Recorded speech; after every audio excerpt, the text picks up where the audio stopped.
বাসে কিংবা ট্রেনে কোনো নারী দাঁড়িয়ে থাকলে বেশিরভাগ পুরুষই উঠে সেই নারীকে জায়গা করে দেয়। লম্বা লাইনে দাঁড়িয়ে থাকার সময় একজন পুরুষই বলে ওঠেন, তার পেছনের নারীকে অগ্রাধিকার দেয়া হোক। দোকানের বেশিরভাগ পুরুষ আরেকজন পুরুষকে শান্তি সুরে বলেন, ভাই, এই মহিলাটিকে আগে বিদায় করে দিই, আপনি একটু বসেন।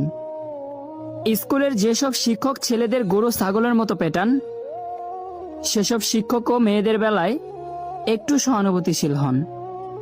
কোনো পুরুষকে তার জীবনে সবচেয়ে বেশি ভালোবাসার মানুষের কথা বলতে বললে সেই পুরুষটি একজন নারীরই নাম বলবে।